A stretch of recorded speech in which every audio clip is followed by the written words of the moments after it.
నేను ఇప్పుడు సుప్రీంకోర్టు నుంచి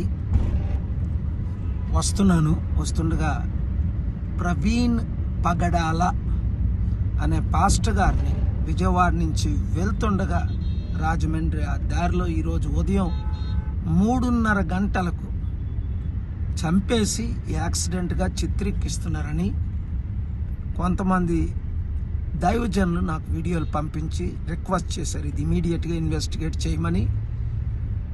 ఏపీ డీజీపీ అలాగే హోమ్ మినిస్టర్ని, అక్కడ ఉన్న సూపరింటెండెంట్ ఆఫ్ పోలీస్, డిఎస్పీ, సిఐఎస్ఐల్ని నేను రిక్వెస్ట్ చేస్తున్నాను, డిమాండ్ చేస్తున్నాను. 24 hours తర్వాత నేను మరలా ఈ విషయం ఫాలో అప్ చేస్తాను. ఈ వీడియో వాళ్ళందరికీ అందినట్లు మీరు పంపించండి. యాక్చువల్లీ ప్రవీణ్ పగడాల్ గారు well known person in Christianity. ఆయన ఒక డిబేటర్, ఆయన చాలామందికి ఆయన సుపరిచితం. సో ఆయన చేసినటువంటి బోధలు కానివ్వండి, ఆయన చేసినటువంటి డిబేట్స్ కానివ్వండి, ఆయన రాసినటువంటి పుస్తకాలు కానివ్వండి, ప్రసంగాలు కానివ్వండి, క్రైస్తవ లోకానికి అంతటికీ సుపరిచితమైనవి. ఈరోజు ఉదయం ఏ టైంలో జరిగిందో మాకు తెలీదు. దివాన్ చెరువు హైవేలో 4th బ్రిడ్జ్ దగ్గర ఆయన రోడ్డు పక్కన అనుమానాస్పద స్థితిలో మృతి చెంది ఉన్నారు ఒక బైక్ మీద. ఆ బైక్ కూడా ఆయిందే. సో రాత్రి నుంచి ఆయనకు సంబంధించినటువంటి ఎవరైతే కన్వీనర్స్ ఇక్కడ ఉన్నారో వాళ్ళు ఎన్నిసార్లు ఫోన్ ట్రై చేసినా కూడా ఆయన రెస్పాండ్ అవ్వలేదని చెప్తున్నారు. సో అలాగే పోలీసు వారు కూడా ఇందాక మేము అడిగినప్పుడు అది యాక్సిడెంట్ కాదు అని చెప్పినప్పుడు నేను నేరుగా పోలీసులతో మాట్లాడాను. ఆయన యాక్సిడెంట్ కాదని మాకు చెప్పారు.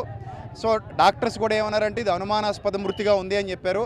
ఆయన ముఖం మీద చాలా భయంకరమైన గాయాలు ఉన్నాయి. ఈ పెదాలన్నీ కూడా కట్ అయిపోయి ఉన్నాయి. అదేదో రాడ్తో కొట్టినట్టుగా మాకు అనిపిస్తుంది. సో కాబట్టి ఏం జరిగిందనేది మాకు తెలీదు. సో ప్రభుత్వం కానివ్వండి, పోలీసు వారు కానివ్వండి, చట్టం కానివ్వండి, సమగ్రమైన విచారణ జరిపి ఆయన మృతి వెనుకున్న కోణాలు మంచిగా సమగ్రంగా దర్యాప్తు చేసి అసలు ఆ మృతి ఎలా జరిగింది అనేది క్రైస్తవ సమాజానికి తెలియజేయాలని మేమందరం కోరుతున్నాం. సో వాళ్ళ కుటుంబం కూడా హైదరాబాద్లో ఉంటుంది. ఆయన ఇక్కడ వ్యక్తి కాదు యాక్చువల్లీ. సో ఎక్కడికి ఆయన బైక్లో ఎందుకు వచ్చారు? ఆ బైక్ మీద మరి అక్కడ డివైడర్ లేదు, సో ఏమీ లేవు.